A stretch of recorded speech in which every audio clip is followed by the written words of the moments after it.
All right. Good morning, good afternoon, Center for Spiritual Living, Palm Desert, and friends all over the planet.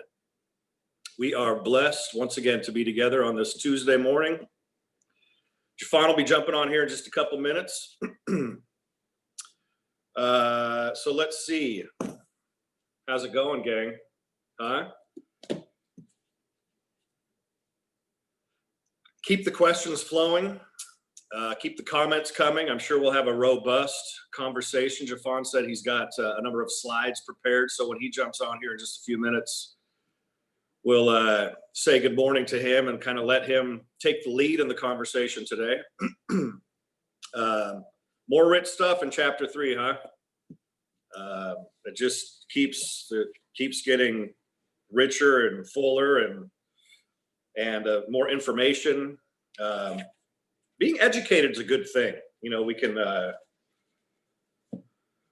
take the information and you know, through our own creative capacities, through our own study and intuition, even insights, begin to form you know, our unique perception of the world. But having you know, there's a difference between fact and truth. I think I've talked about this on a number of occasions, but you know, fact is what happened. Truth is somebody's interpretation of it. Fact is what happened. Fact is I'm sitting in this chair right now, looking into this camera with hopefully an audience out there that we're going to be interacting with. You know, then I have my interpretation of it, what would be called truth. You know, and truth is a movable feast. Truth is however many people are on the planet, that's how many truths there are on the planet. But facts are different, and it's good to be educated on with real information so that we can use that in informing our truth, which is, I think, an important exercise. So I know we're going to dive more into that as the conversation keeps flowing on. I'm very grateful that we are introduced to this book, that we chose this book. It's I appreciate how he writes. It's certainly just a nice blend of his storytelling about his own family, his journey, and then information, you know, historical information, how things unfolded, came to be the way that they are. So we're going to dive in more. Let's see, are there any announcements or anything I want to share? I do want to keep letting you know, our Powers of 8 group are full. I hope you're going to be participating in those tomorrow. But keep, you know, reaching out to the center to get on, you know, our registration list. The Powers of 8, there are intention circles. That's going to be an awesome opportunity to be in community together. And then I want to remind you that we now have a virtual prayer room on Sundays from 11 to 11:30. So if there's anything you want prayer for, to our practitioners, prayer practitioners, to affirmatively know with you, please go through the website and click on the banner to the virtual prayer room, and you can get virtual prayer on Sundays at 11. Cool. So we're going to keep reminding you of that, because the process is flowing smoothly and beautifully. We just always are interested in greater participation. So let's see, Jeff. Let's see. A question I posed into the group chat. Did you have any instances this past week where you had to engage in using anything that we've discussed so far? Have you? Have you? I'm interested in hearing answers to that question as well. And I know we're just getting warmed up here. So you know, take some time to consider that, unless you already have an instance right off the top that you want to share, that you want to post in the chat there. But that's a great something to consider. Let's see. Another comment coming in here. What do we have? Yeah, I understand. So yeah, let's keep that question on the front burner and see, you know, because there's when we read something, it can be theory or conjecture until we apply it somehow and see how it works. That's the beauty of being in the laboratory of our lives. in the laboratory of your own life that you get to see what works and what doesn't. Put on the glasses, put on the lab coat, pretend you are, and move something from theory or conjecture into practice. See what happens. Does it work for you? Does it not work for you? Certainly, what we're aiming to do here is move anything from simply an idea or mere entertainment of reading a book. The idea with this whole study, with this walk through this book, is that we can explore the ideas and then find ways to integrate. And again, integrate, integrity simply means to make whole, to see the whole of things. So in exploring this particular content, we want to continue to make ourselves whole, not in part, such that we're exploring certain information and then applying it and seeing what works. Are more of my relationships harmonious? Do I have a broader lens through which I see life now? Am I more at peace and interacting with different people that look different than I do, people that act different than I do? Certainly, those are that's when the proof is in the pudding. That's when we know if we're applying certain principles. Like, how can we marry the ideas that are presented here with the ideas that are presented in this book, Science of Mind? How do we reconcile those? Taking this information, it'd be a great practice actually, is to read a chapter or read a few pages, and then find, if you have one of the newer Science of Mind books, go through even the concordance in the back, or look through the index and find principles or ideas from Ernest Holmes that could dance with these ideas.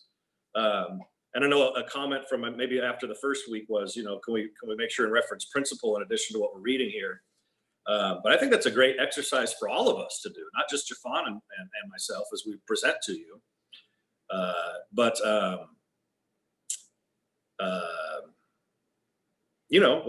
How does the stuff that we're exploring dance with principle? How does that work? I'm going to take a pause just for a moment here, because I want to make sure Jeffon has the current link to get on. He said he'd be here by now, and I just want to take a small commercial break, gang. If you want to go refill your coffee or your orange juice, or if you're drinking a glass of scotch at 10 in the morning, hey, that's your prerogative. Go put a couple ice cubes in it. Give me 1 second, gang, and I'll be right back. Jeff, if you want to come off the couch for just a second and entertain the folks. I just want to make sure Jeffon didn't send me a message here or anything that he can't get on. I'll be right back, gang.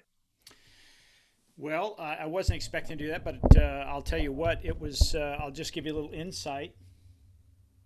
Oh, I like that. Adair, thank you for suggesting how to use a concordance. Absolutely. Absolutely. Great piece. Today was a kind of a special day. Maybe some of you know about the Sunday service, and, typically we film pretty early in the mornings, and we try to do it on Tuesday or Wednesday morning. And today was the first day we did it. And there's a lot of special things that went on in that service for this Sunday that I'm excited. I can't reveal any of that. I've been sworn to secrecy, but it is one of those things that you would definitely want to be there on Sunday. It's a lot of fun, and boy, it was a beautiful morning out. And I'll tell you what, I know Reverend Charles, he's admitted that he is not an early bird. I love getting up, typically get up around 4:30, and it was a beautiful day. Oh, he's already back. I couldn't even get into the meat of that, into the fun part. Go for it. Go for it. I was just saying how beautiful it was this morning that, out there. I know you're not an early bird, but boy, it was spectacular out there this morning. The light was amazing, and that's why we do it. Two reasons. One, the light is really what we call soft. It's very flattering. It's not so harsh. The higher the light gets up in the sky, the harsher it is, flatter light. And then, it was just a spectacular morning. The temperatures were great. The background was amazing. All life is, really coming to presence at that point. So it's a lot of fun. But it sounds like Reverend Charles is back. I'm going to go back on the couch and just field your questions. Again, Adair, thank you for what you were saying about. Thank you for suggesting how to use a concordance. Oops, maybe he's not back. Maybe he's not coming back. Oh, I am actually, there back. we go. Thanks. Okay, good. Jeff, Ed Harrison. Appreciate that. He actually, Jeffon was on the wrong call, so he's coming in now. So thanks for that commercial break. And yes, it was an extraordinary moment. The soft light with the and I'm not a morning person, but I'm always great when I do get out, seeing that sun come up over the mountains to the what is the sunrise? Rises in the east and sets in the west. Seeing the sun come up over the mountains there to the east is pretty special. So it's a great morning. Jeffon, are you there, my brother? I'm here. Can you see me? There he is. I can see you. I can hear Yes. you. I've been sitting. I don't know what happened. Anyways, I'm here, so I'm grateful to be here. It happens, bro. You know what? I have 5 different links I try and keep track of for the 5 days for the shows that we do every day at 10. And sometimes it's, and I know you're a busy man too. You were just coming off of some other stuff. What were you, you've had a busy morning already. And we both have, I guess. Yeah. So I wasn't up. I heard Jeff a little bit. I wasn't up maybe quite as early as you, but there was 3 back-to-back sessions that I did, 45-minute sessions with a chamber of commerce back in North Dakota where my wife and I used to live. Nice. Diversity and inclusion, and it was interesting because it was some virtual people and some people were in person there, and so navigating that and trying to really, but it was good. It was good. Love it. Cool. So I basically just been spending the last few minutes, and then Jeff jumped in because I had a hunch that maybe you weren't. Anyway, I just wanted to get you here. So I've just basically been talking about how we can, how we can continue to, whenever we read this material. Yes. Maybe read a couple of pages, or once you get to the end of a chapter, pull out the science of mind and see if there's an applicable principle that can be espoused as well from what the author of the book is presenting with us, that we interpret it and maybe go to the back of this. If folks that have the new science in mind, there's the concordance back there. Right. And you can look up, ideas for how to blend principle with his story and what he's presenting and the information and things like that. So I've just been kind of talking about that. I shared with folks that you mentioned you'd had some slides prepared. I was just going to kind of sit back and let you take the lead and see you present, and we'll just do what we do, talk it out, huh? Do it. Yeah, that's awesome. Cool. I want to be able to try to share my screen. Jeff, I don't know if you're able to allow me to do that. And while he's kind of setting that up, I know that I want to just acknowledge everybody who shared some email questions with us and their willingness to continuously go down this never-ending path. Yep. I appreciate that. And I have some questions here that I will pop up right now. Here we go. And so some of the questions that individuals had were, isn't the underlying question who gets assimilated and who does the assimilating? As invaders, we did not assimilate into existing Native American culture. They were expected to do the assimilating or be eliminated. Can the dominant, superior thinking, powerful white culture even open up to being assimilated in any way into something different from them and see it as having value? Assimilationist seems to think one way. We assimilate them. If equal, wouldn't it be more of a two-way assimilation? I thought that's a really fascinating question and idea in general. Let me pull that back up. Are you still reading it there? No. I thought you were going to start talking about it. I was just waiting for you to. I was going to start. Okay, so. No, I'm listening. In the 3rd chapter that we just read is focused around power. He really begins to articulate how that assimilation process maybe has been passed down in terms of seeing Eurocentric ways as being superior to other particular ways. And I know that there was a particular individual that I don't remember the name. I have a slide there that I'll show here in a little bit, where it kind of created the structure of superior and inferior races. and it went from Homo sapien European type individuals. And let me pop that up so I'm not just baffling or wandering around back and forth. What's that? Oh, I said, let me pull that up so I'm not just kind of bouncing all around here. Oh, okay. We bounce from time to time, but you know, Yeah. Why not? Why not? So I don't know if you saw this on page 41. Homo sapiens Europe, and I can't pronounce these. Basically, European, superior, Asia, next in line, American, those are the individuals from the Americas, and then the last were African. And so there is this base of superiority to inferiority that was systemically put into motion at a very deep level in terms of the psyche of individuals, which creates these class systems, which creates these racist structures, which fuels the racist policies. And it really goes into depth in the particular chapter 3 where that power is concerned. So I just wanted to touch upon that there. Rev Charles, you have anything you want to add? Say it again. Do you have no? We're informed so much by the construct. You know, we make it about race or we make it about color. And he speaks to this personally in here too, that he, you know, how even as a young boy he was aware of his blackness. We make it so much about the color, and we don't want to be colorblind, but it's so much about the system and the constructs that have been created that then become passed down, which he's illuminating here. So no, I just want to hype the point. That's why in last Thursday when Dr. Will and I were talking, we got into the conversation about race a little bit too, Dr. Will Coleman. Yeah. And he's like, we have to re-ink the laws. That's where it has to come from. We have to re-ink how the structure of things and how things are set up. So no, I'm with you. Fantastic. Yeah. I love Dr. Will Coleman. He's an awesome dude. Hey, while you're doing that, do you want to keep going before I share these couple comments here, Jeffon, or do you want to? I'm going to share this second. It was more so like a statement. This whole conversation around defunding the USPS. And I don't know who particularly chimed in with that question or comment, but that is something that has a direct relationship with communities of color. If you look at the demographic breakdown of individuals who work with the USPS, they're predominantly, or a lot of them are African American or people of color.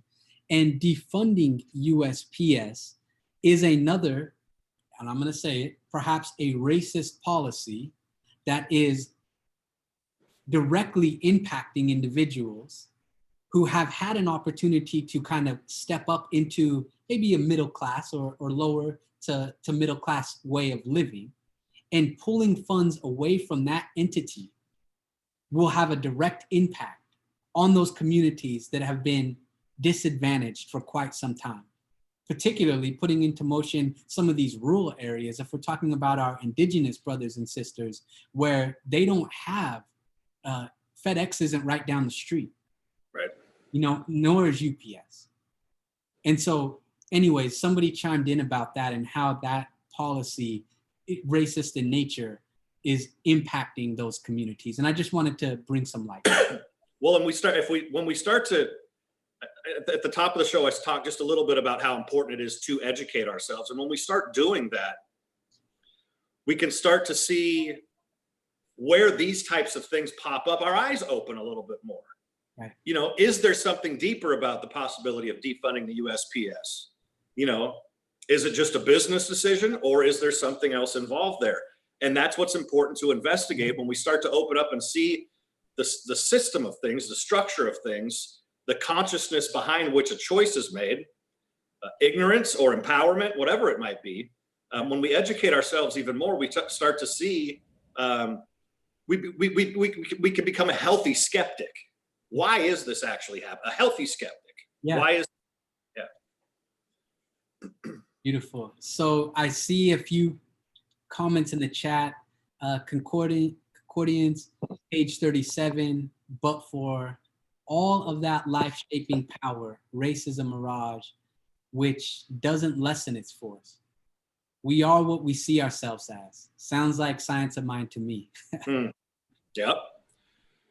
Here's another one too. Yeah. Engaging and using. Go ahead. Jeff, real quick, Jeffon. Jeff posed this question a little bit earlier. Engaging and using what we've discussed, using it, like applying it in our lives. I try to understand current events more deeply. There's a growing concern about voting rights in the upcoming election, for example, because of the COVID situation. Yep. I mean, yeah. You want to speak about that point that you read about real quick? Sound like you had something to say about it. Oh, yeah. I was going to touch upon that particular passage that somebody just mentioned with regards to we are what we see ourselves to be, which is very Science of Mind-ish, if you ask me as well. And that is the particular conversation here. At 7 years old, I began to feel the encroaching fog of racism overtaking my Black body. This is on page 37. And Yep. it really had me ask the question, like, when did I really know that I even had a little bit different shade? And sure, I heard people yell the N-word at when I was younger, kids or whatever, and I didn't think anything of it. And it was probably first or second grade that I realized, like, wow, actually, maybe I am a little different.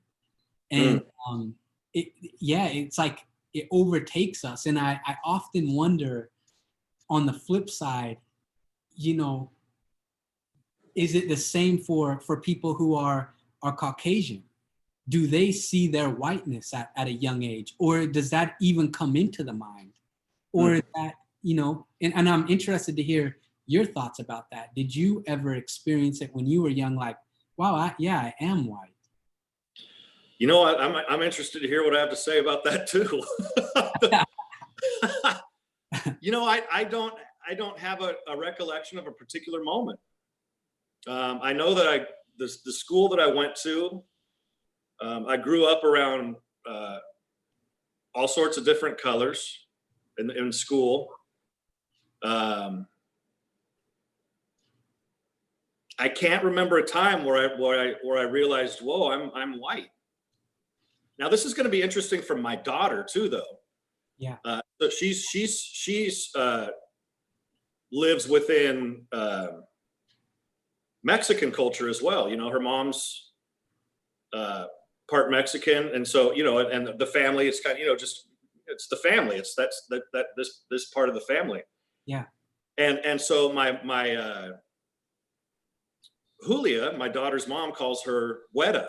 Yeah. I don't know if I've talked about this, but white girl, like we're light skin, like light skinned Mexican, right?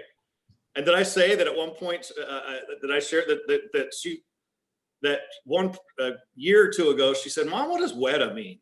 And so Julia said, "It means, white girl, basically. It means, or very light skinned Mexican." And she got so mad and started crying, "I'm not a white girl. I'm not white." So it's going to be real interesting to see what her, having this conversation with her at some point down the road, what her experience of that is. Yeah. But I don't have a one memory like he describes in here. I don't recall that. Yeah. Fascinating concept. I want to ask my youngest sister. We have different fathers, and she is, I think, maybe a quarter Mexican. And I want to talk to her and see if she has that same experience as myself and my another younger sister who are biracial. Yeah. In nature. Yeah, that was a fascinating concept. May I move along here, or should we? Let me see real quick. Someone says here, I watched an interview with a woman who is Black. She was born and grew up in the Caribbean. In her words, all Black society. And she didn't even know or realize she was Black until as a young woman moved to Canada. Okay. To that point, yeah. I have a really great friend who's a doctor up in North Dakota who we befriended, who is from Kenya. And he converted to the Mormon religion in Kenya by way of missionaries who were there when he was maybe 12 or so. And he said in Kenya, in Africa, I mean, you don't see yourself as Black. I mean, you are just what you are, And he went to BYU, which, if you know, Brigham Young University is a Mormon school there in Provo, Utah. And he said when he moved to the States, suddenly he almost was like, you know, he was shook up, so to say, to recognize that his race played such a big role in the way he was treated in school, the things that he was included and excluded in, and woke up to this idea of race. And he said, you know, for his first 18, 19 years of life, didn't even realize that he was Black until he came to America and then realized he was put into that.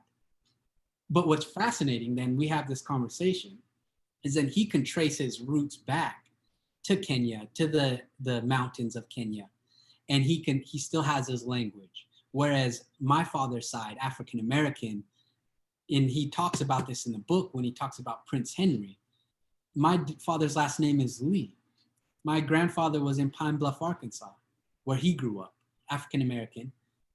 So Lee, I was thinking, Robert E. Lee was the main general in the Confederacy. I know they were huge slave owners. Is that then, my middle name is Lee. Is that obviously it's a correlation because no African is last name Lee. Right. And that was something that I, you know, face to face with in this. Wow. Yeah. Anyways, yeah. Do you feel like you need to exercise some demons after that?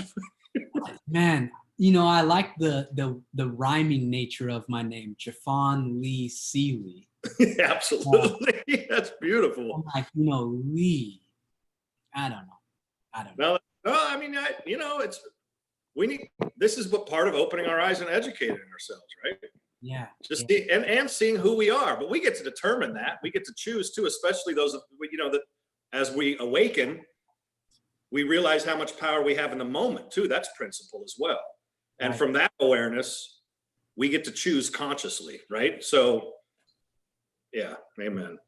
So popular legend says if we are all more equal in money and power, we all be influenced by each other on a more even level. And I think we would strive to be the best we see in each other.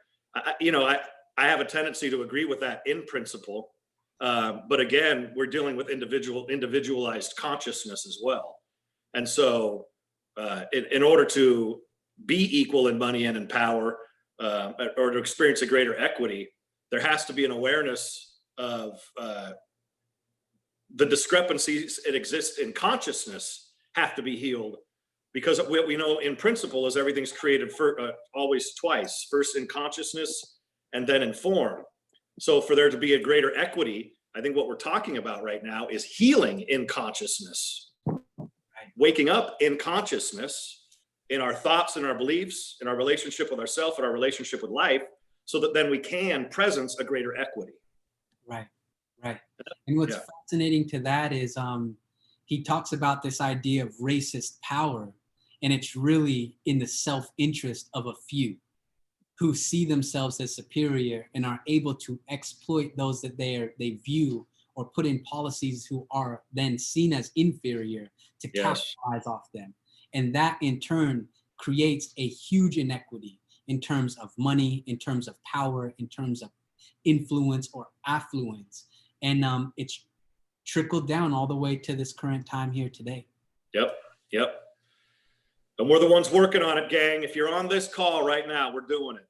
We're up to the work. We're up to the brave work, the courageous work.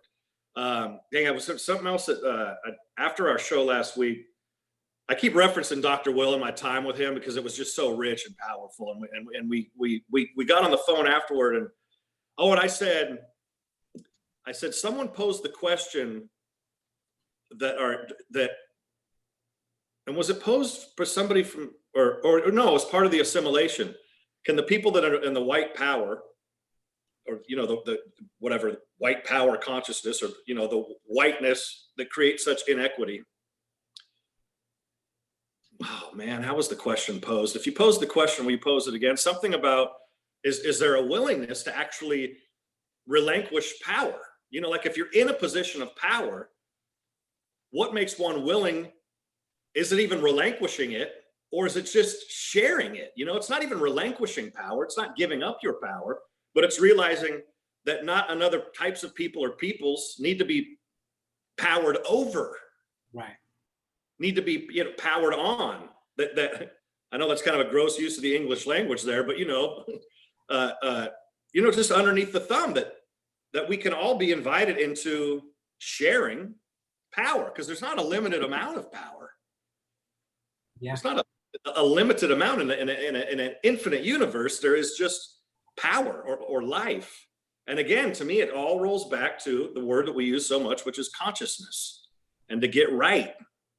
And then we'll see I'm not relinquishing or losing anything. Exactly. There's simply a greater beauty when we're all empowered. Yeah, and I think it was in chapter 1 where he talked about I don't know how he phrased it, maybe anti-discrimination or something, where it will seem as if when you give other people equitable opportunity and equality, that you're taking away from those who have been able to benefit from more opportunity and seemingly equality. And it Right. seems as if you're taking away from, but actually you're just evening out the playing field. And in that evening out of the playing field, some individuals may feel as if, well, now I hear it all the time. People saying, well, affirmative action, you're hired because you're Black, or they needed to fill their quota. When in all actuality, it's just opening the door for more equitable experience for everybody. Yep.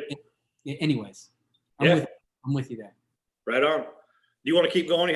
Were you still, did we stop on your slides there? Oh man, I have so much to share here. I just don't want to go like a fire hydrant spraying. I was doing that during the workshop today. I'm like trying to get so much crammed into 45 minutes, Let's go. What time are we? Dang, it's 10:30 already. All right, go. I'm going to shut up then. You share with us. Yep. We're going, if it's okay with you, Rep Charles, can we go like 10 minutes extra? Yeah. Since It's up to Jeff, actually. I'm fine with it. Jeff, I know he's a busy guy. If Jeff can't do it, then that's up to Jeff. Okay. Cool. So I'm going to share one slide, and then let's go back to the chats here in a sec. So Cool. This next little slide here that I want to share, and I hope you all can see this. Page 35, 36, Black New Yorkers separating their children from poor Black children in the neighborhoods, just like the white New Yorkers. And this is a fascinating concept because he was talking about his experience of, the affluent African Americans wanted their kids to be in certain schools in the same way that, and I think I posed this question, it's definitely in White Fragility, that a lot of white individuals prefer their kids to be away from those poorer schools. And we often see this inequity in terms of education, which then took me to page 36, where he was talking about his experience in school, where he fixated on class photos outside the rooms, all those adult white faces and young Black faces looking back at us. And that was reminded me or allowed me to do some reflection on every single teacher that I had until I think my junior year of college were white. 100%. Not saying it's right or wrong, it's just simply saying that was the reflection of individuals in authority, which subconsciously you embrace internally, and it shapes the way that you see the world externally. Yes. And if we're getting to principle, we have to at times unpack these things that have been multi-layered within our own consciousness that prevents us from seeing the things that we claim to be true, which is the one that is emulating everywhere. Absolutely. So then we need to be, as that door cracks open, we need to begin to take responsibility for dismantling some of those things to bring our experience to current so that we can start to create a new reality for ourselves. Yeah. Yep. Yeah. So that I like the way he writes, and it really, for me, I can just I don't want to show you my book because there's lines all through it. I've got it too. Okay. That's when you know you're studying, brother. You got tabs hanging out and lines and highlighters. Yeah, my Science of Mind book is the same way. Oh yeah. Well, mine doesn't have a spine anymore. It's falling apart. It's one of the originals. That's awesome. All right, let's keep rolling. So somebody said, I experienced being sadly different, even if I was white with blue eyes, but we didn't celebrate Christmas. I had a conversation with my friend who is Jewish, and he was mentioning in the area we grew up in, Salt Lake City, he always felt left out and never wanted to even say that he was Jewish because he was one of the individuals that was excluded, which somebody says I was blonde, green-eyed Jewish little girl who met with reserve and worse from parents of my Jewish friends when introduced. Exclusion, discrimination, prejudice cuts extremely deep, and it's not just race and ethnicity. Nope. Body size, body shaming. Yeah, differently abled. Differently abled. I got made fun of in second grade, my first communion, for wearing sandals. They called me Jesus sandals. You know how long it took me to live that one down and how many thousands of dollars of therapy? That one moment. Look at Charlie and his Jesus sandals. And the whole class laughing at me. Yeah. Man. But yet that's the individual they put on that, pedestal within those communities and want to be like. But yet when you maybe walk around in those sandals, it's seen as less than. It's so weird. Yeah, no. So, like whatever. Okay. What else do we have here? So are we saying this racism exists within the same race or sex of people? Yeah, that is a powerful thing. There's this colorism conversation that's been occurring within a lot of Black communities with regards to those who are not as dark skinned being more privileged than those who have darker skin.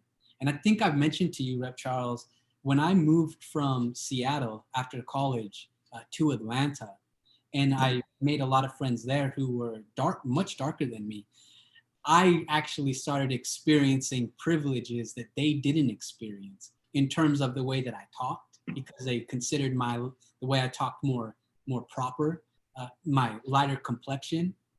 I recall going into restaurants with my friends who are African American, and the waiter or individuals just solely looking at me, completely ignoring them. And so this idea of colorism truly exists in terms of discrimination or prejudice within, I would say, sex of individuals, and that is very real. Classism. I mean, it definitely does. Case in point, something happened to me yesterday. I got rear-ended, pretty good rear end, by the way, actually. I'm so grateful I woke up this morning feeling good. No tightness, no nothing. Thank life. Yes. So the guy that rear-ended me, though, blue collar. So I'm just going to tell you the facts that I drive a BMW. I had on some slacks and a polo shirt, and he drove a 2005 Dodge Ram truck, kind of beat up. Kind of had his white guy. I think it was I don't know, definitely a, blue collar, whatever, plumber or something he was, I don't know, and dressed like it, and kind of had his boxers were kind of blooming out from his jeans a little bit, but I could tell, like, for the first policeman that was there took his ID to make sure it was valid, but didn't take mine. And I said, we got to take mine too, man. If I actually made it a situation where it was equitable. I mean, it was the same, because I was just kind of paying attention. Like, why are you going to check his ID to make sure he's legit and not mine? Yeah. Or just check the registration on his truck, but not mine. Right. So whatever they were doing to him, I made sure they did to me through the whole process. And even toward the end, the officer that actually ended up being the guy that filed the report, he took his statement in front of me, but then when he asked to take my statement, pulled me aside and said, I just want to make sure you're not, just give me your statement. I just want to make sure you're not influenced or anything like that. But I made sure the other guy was nearby. Yeah. My statement. That's case in point. And everybody there was white. The two officers, myself, and the guy that rear-ended me. So it's so subtle, but it happens. And it's so overt too, though. It's like you can see it.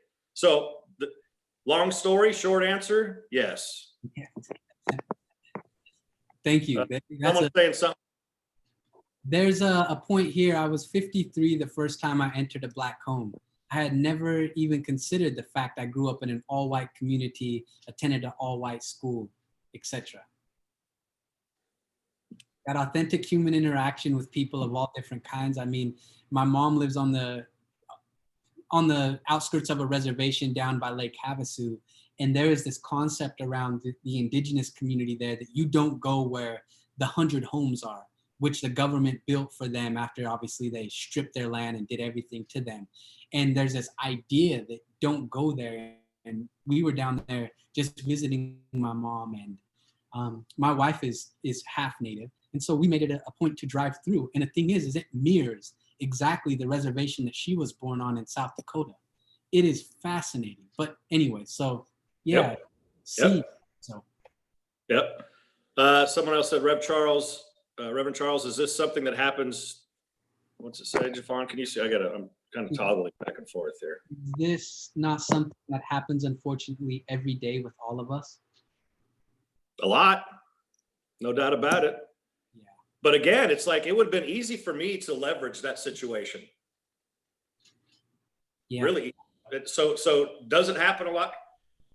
I think so. But again, I think that's part of like, and I'm not patting myself on the back, gang.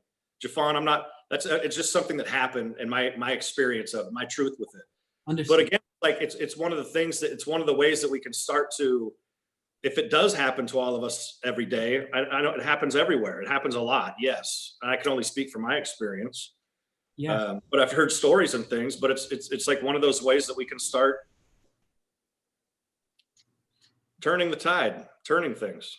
Yeah. Yeah. So someone said, if our status in life were based on compassion, love, and kindness, how many would still be bankrupt? That's a great point. Well, certainly. Amen. That's Do you have any data? It's a rhetorical question. Yeah. I mean, I get it more. Well, I think more than anything, though, we wouldn't be just dispersing wealth evenly. There'd actually be because that won't work. But if all of us are trained up or empowered up in compassion, and what were the other words that were used? Compassion, love, and kindness. Love and kindness, that we're actually taught love and kindness and compassion, because we see it all the times, kids that are not taught kindness, love, and compassion. Yeah. So I love the rhetorical question, but then, so what do? Yeah. Round up all our babies and teach them kindness, love, and compassion. And within a couple generations, that's where we'll be.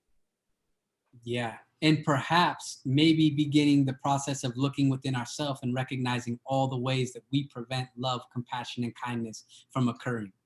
Yes. Where we put it into motion in the external world, or whether it's just those unconscious patterns that continuously bombard our mind. That's right. That's right. Amen.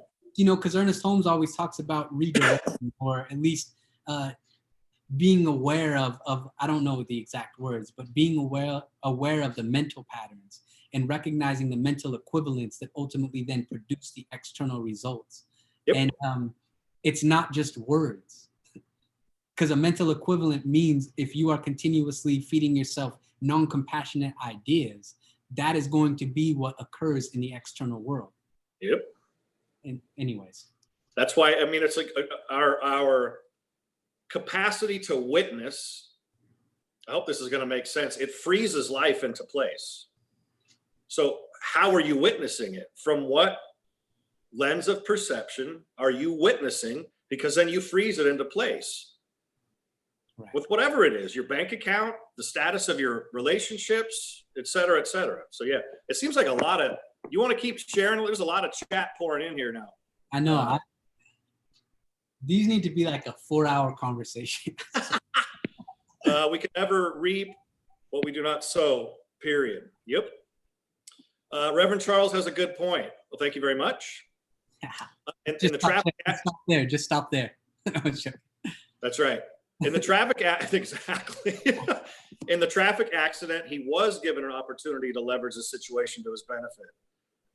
Totally. I absolutely was.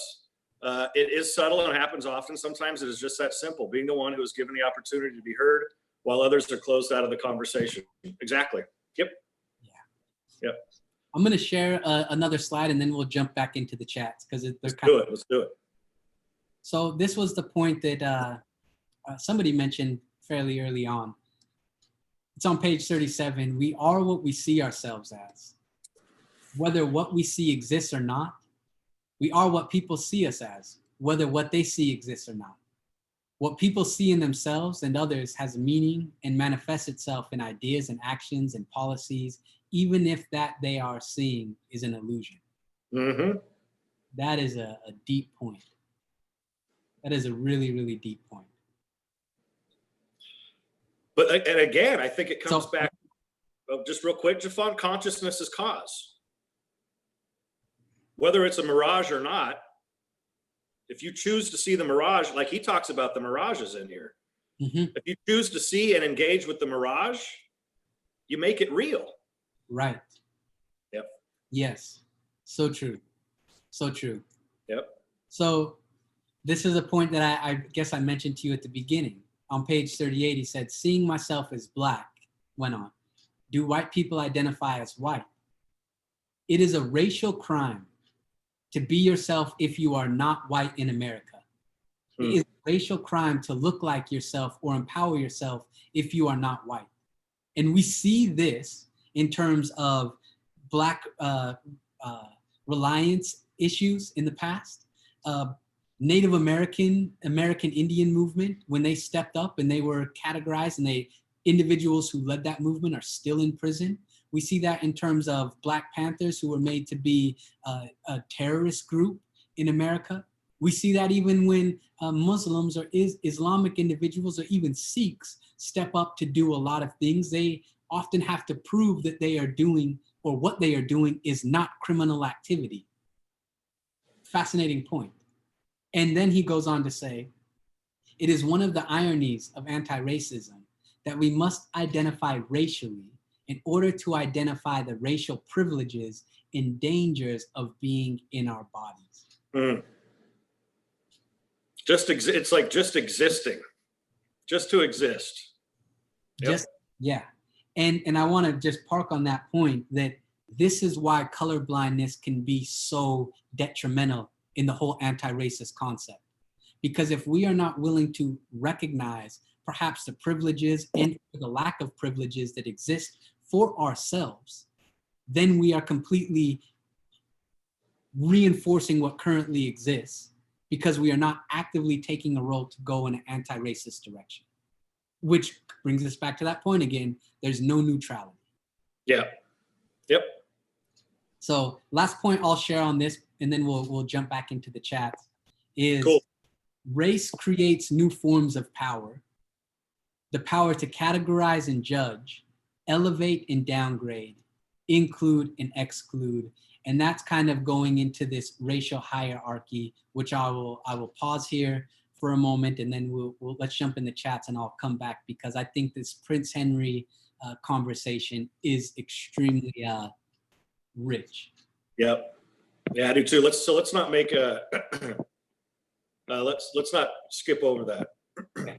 So a couple things here. If we look back over the past 10 to 20 years and how the time children spend in school, the arts, music, and physical education has been removed. Yeah. Yes. The babies are born loving and compassionate. They learn the other form. Absolutely. Yeah.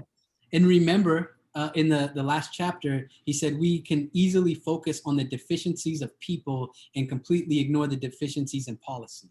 So yes, if babies are born loving and compassionate, that does not dismiss or mitigate or diminish the policies that are in place to rip the compassion and love out of individuals by way of where they are born, by way of schools they go to, on and on and on and on. And we see how that gets gets perpetuated. I've long noticed that the playgrounds in our schools can be really dangerous places, because we mix all sorts of different influences together, right? And we do this in society as well, but especially when our brains are sort of in the formative stages, in our hearts as well. That you get a kid that comes from a loving, compassionate home, you get a kid that comes from, mom and dad are both bullies. They yell at them, degrade them, and so that's what they know. And then so that consciousness comes to the playground, right, and can show up like violence, fighting, things like that. And then oftentimes it seems like the person that's willing to fight or go to war wins because of just sheer force, physical force. And it can start to break down whatever compassion, goodwill, kindness, heart exists already, because then somebody all of a sudden they don't want to be somebody's punching bag. Right. They don't want to be the subject of somebody being a bully. So, it doesn't just need to happen with it's widespread. It's across the board to wake ourselves up to kindness and compassion, and to start and for the systems, because who knows where those parents are being frustrated from, and the reason they're yelling at their kids. Are they part of the broken system that has them so pissed off? They don't know how to take it out in a different way by participating in whatever system exists. It's all just kind of this integrated soup of life. Yeah. So true. So true. Mother taught love and compassion. Father taught mind your own business and take care of yourself. Somebody said there. And then the lesson to learn is to love in spite of the inequities of the world. Love is always possible. Love is always a possibility, and it's always there. It's the very essence of our being, in my perspective. Amen. And how can we not just capture that intellectually in the warehouse of our mind, but how can we actually live like love in action? That's it. Because love sometimes is just too big of an idea. But love in action, how does love actually express itself? Well, when somebody's yelling in your face, you take a deep breath and realize that they're just a billboard for their own life. Not yell back and diffuse the situation. Be compassionate. That's love in action, right? Or kind, things like that. But just sometimes love is such this grand, overly spiritualized idea. But love can also be ferocious.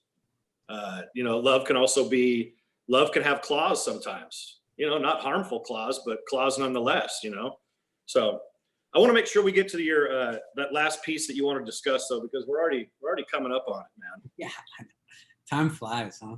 It does. Okay. So there's a few points here, and I'd love to hear some of your perspectives. You see, I have 2 more slides after this. We don't have to get to them. And I know we told everybody we would kind of briefly touch upon the chapter prior, but as you can see, this is such a rich conversation. It's like we're just moving. So the whole concept of Prince Henry and the African slave trade on page 39, I thought was extremely important. There were a handful of things that I just want to bring some attention to, and Jeff did say we could go 10 more minutes. The group said yeah. Okay, cool. If he gives the thumbs up, it's good. He's the boss. There's a few, and I would love to hear if there's points on that you have, Rev Charles, please share. But these are just some that captured my attention. Okay. Go for it. I don't know, Gomes de Zuada. He wrote the first European book on Africa, which made me stop and think. All the history that we tend to look at Africa is based upon a European colonial colonizing perspective. So I thought that was important to point out, the first European book on Africa. And in that book, he grouped all of those peoples from Africa into a single race for that very reason, to create that hierarchy of superior, inferior, which is a racist idea. And if we remember, racism are racist policies and racist ideas that continue to create racial inequities. So racial ideas or racist ideas have to be there. And one of those ideas was this living like beasts. And where have we heard that before? Before the Europeans came here, there were savages running across the Americas, completely dismissing the idea that they've been living for tens of thousands of years in harmony, for the most part, with nature. So living like beasts without any custom or reasonable beings, that they had no understanding of good, but they only knew how to live in bestial sloth. So what about the pyramids? And I'm not just talking about the Egyptian pyramids.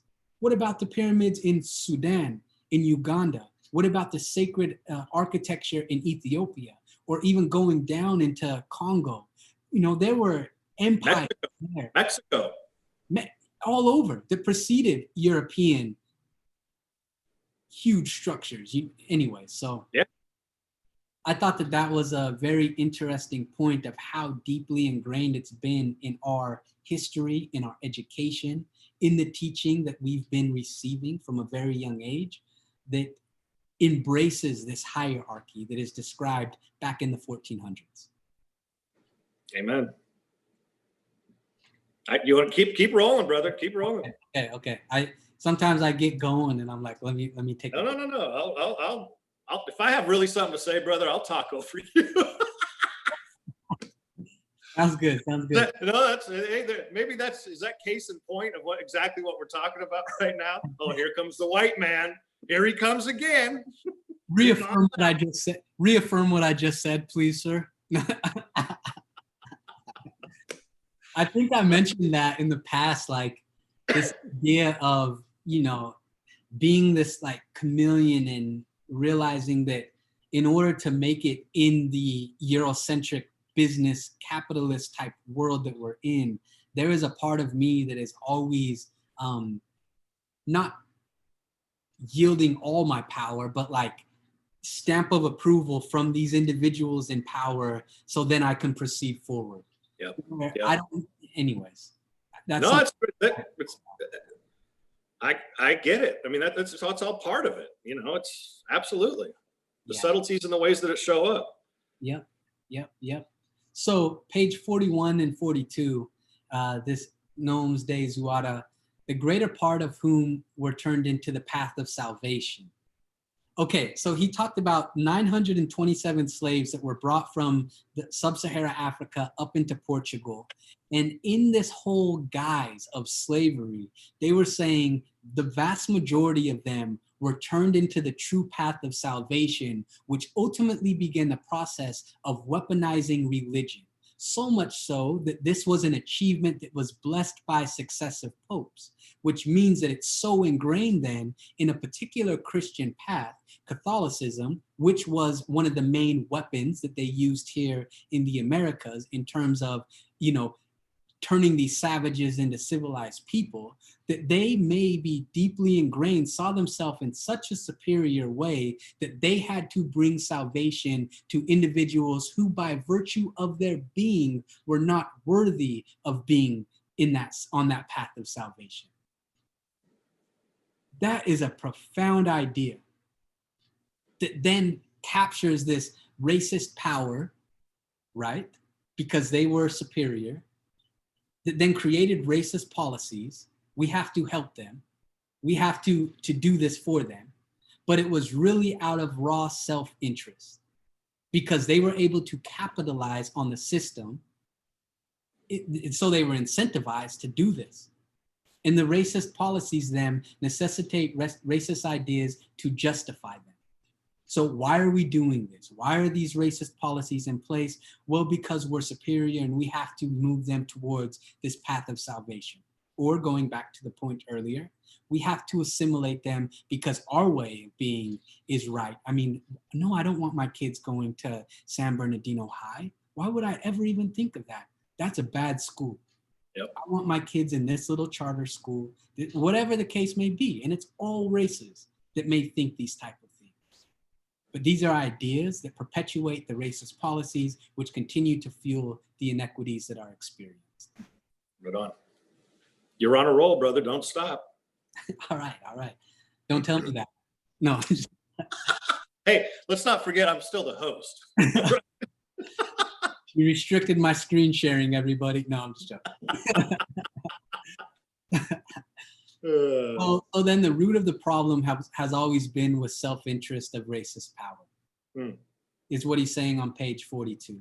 This idea that, the root of the problem, then self-interest to continue to perpetuate racist power, which classifies some individuals as superior and others as inferior. And the last point that I'll share here is in the tradition of Nomes or of Gomez. I may be saying that wrong. If so, forgive me. Yeah, we're all good. Yeah. Produced racist ideas.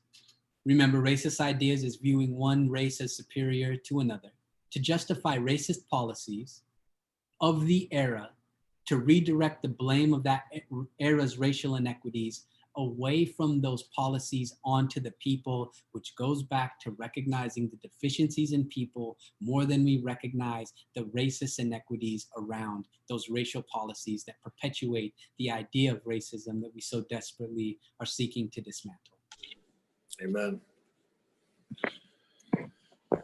See what comments came through, man. I'm just enjoying listening to you.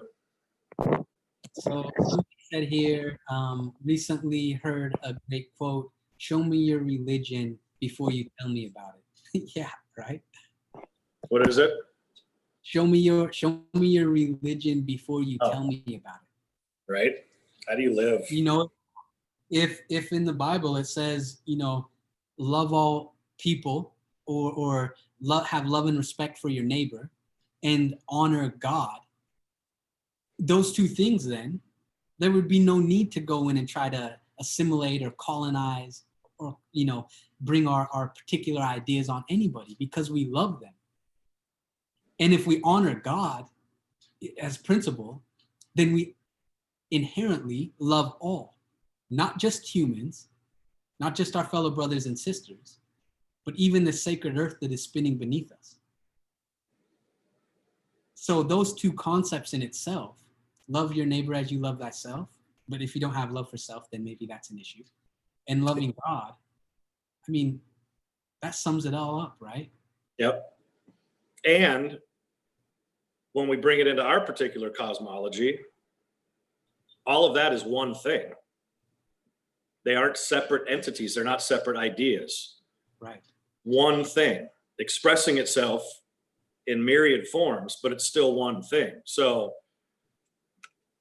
you know, no wonder if there's no love here, there's not going to be any love over there. Yeah. You know, that's just it. And to know that God is my life, that I am, that I deserve to be here, you know, just fundamental dignity. Right. Then it's a lot easier to begin to see things differently, to begin to love your neighbor, you know, love yourself, love your neighbor. You know, I mean, it's easy to, I think it can be easy to misinterpret that for somebody that doesn't have proper context, that we kind of make that a narcissistic thing that could start showing up as narcissism or arrogance. But it's really, it's knowing where we come from and who we are, that we're living expressions of life, of the presence, and stay connected to that. And then we can just love, period. Yeah. Yeah.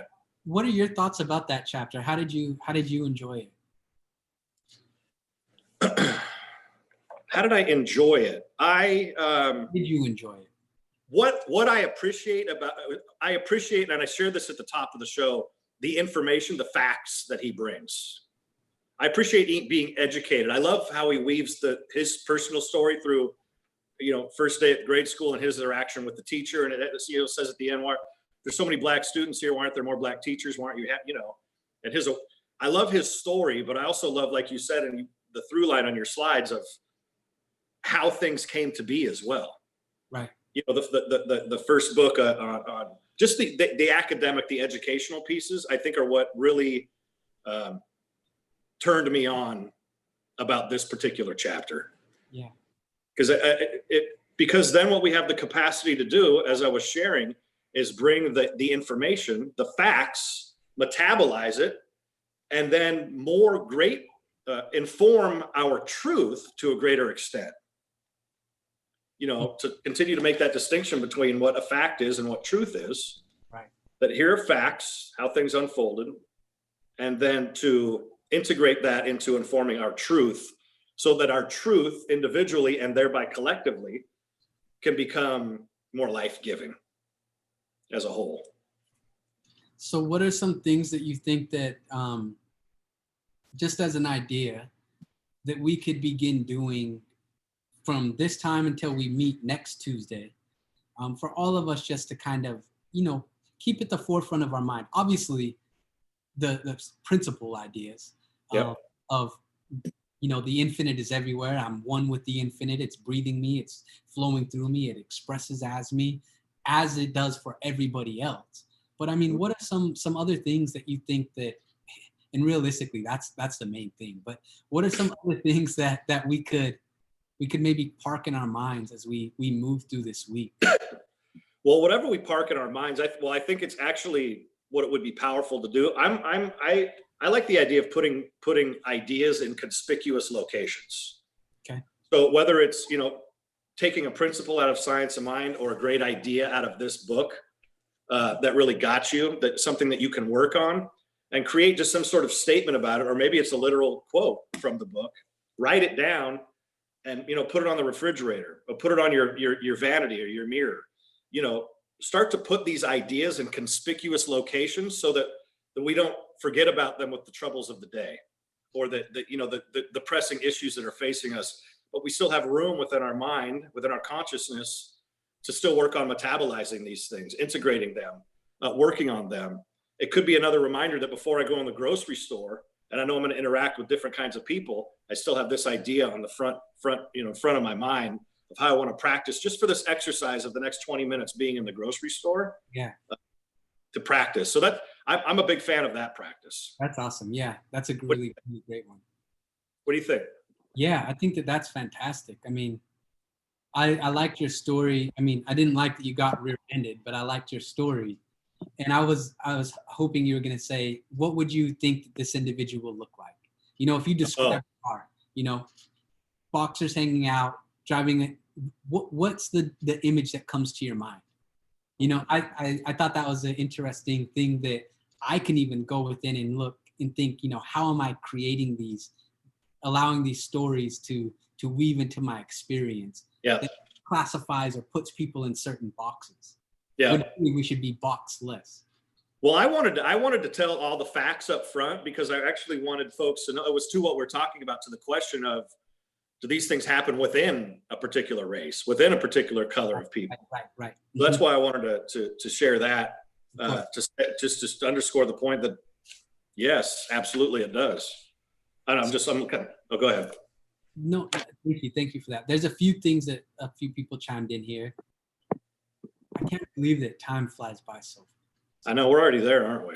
So July 30th or June 30th, Jeffon talked about training he's doing with corporations and possibly doing it with CSL.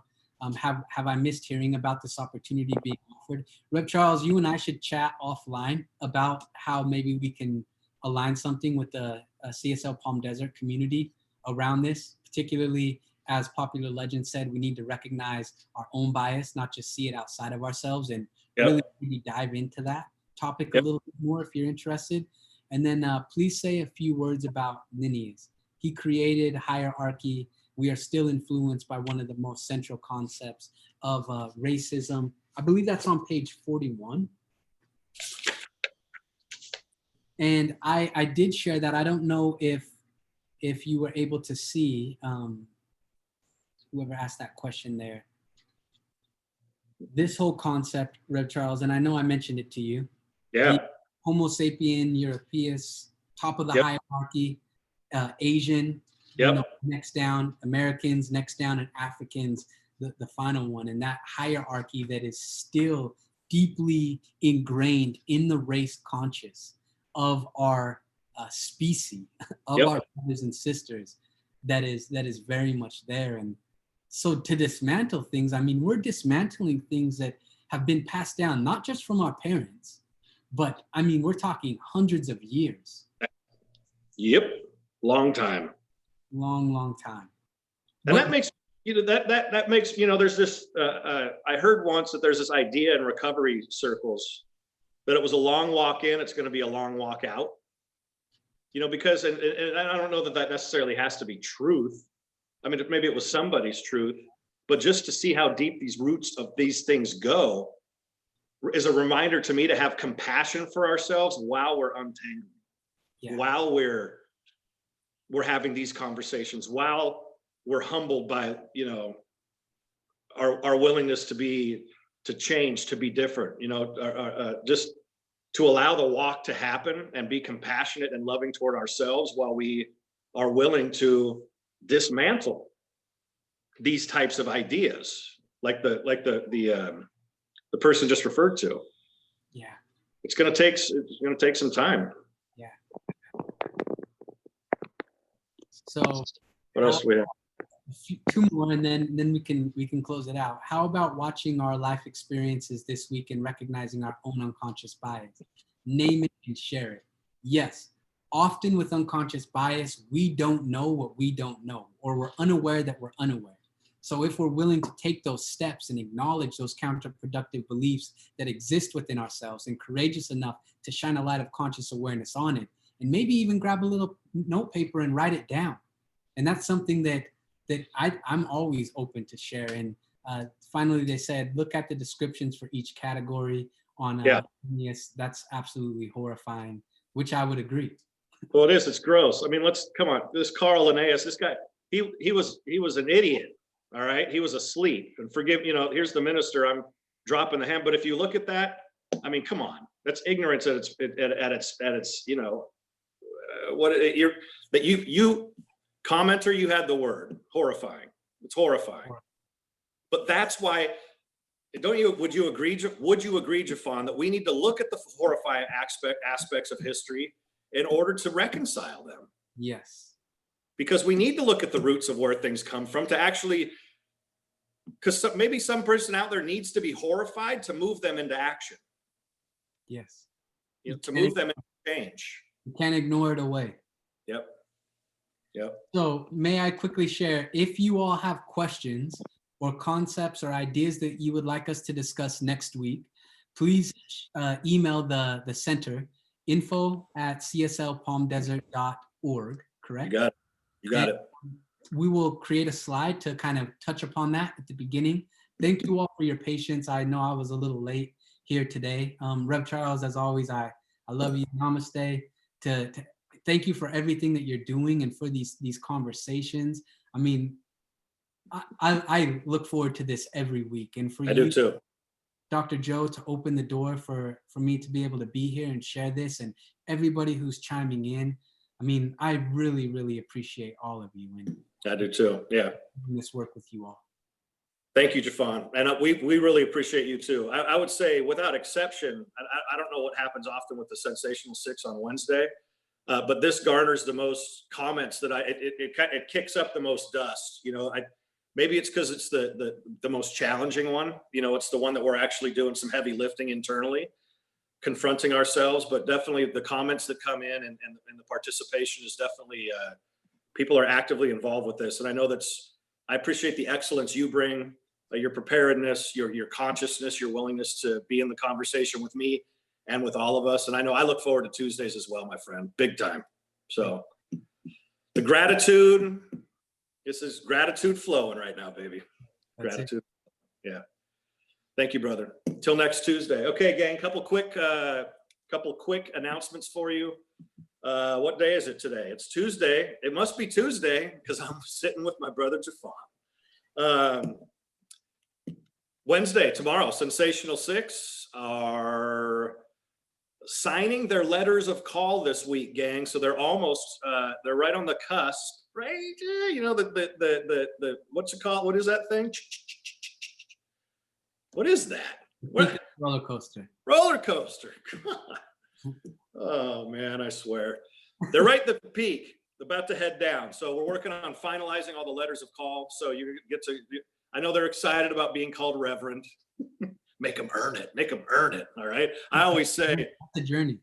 It's the journey, baby. Ministerial school doesn't start until after you get out of ministerial school. So make them earn their reverends. Okay, community. No, they're such great. So tomorrow's the Sensational Six. They're such great people. What just a beautiful group of human beings and ministers.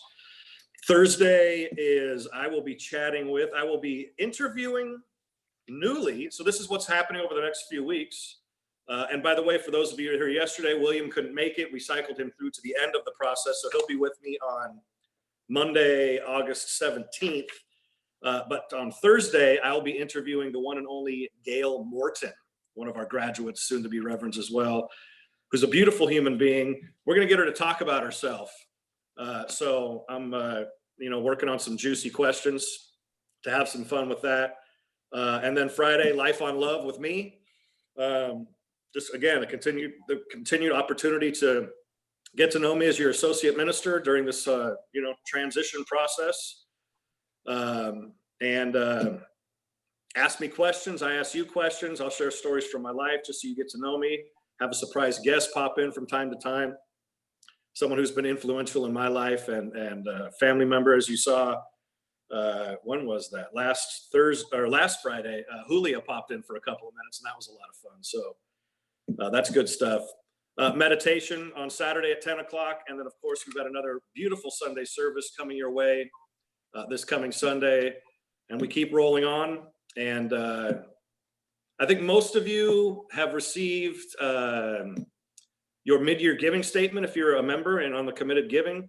We invite you to read that letter, take a look at where you stand, and anything you can do over and above to help the center out right now is greatly appreciated as we continue to move through these times. So we'll continue to encourage you very lightly and in beautiful ways to give your financial resources to share with the center as we continue to share these resources with you in the form of the communications with Jeffon and the Sunday services, meditations, all the things that we're up to.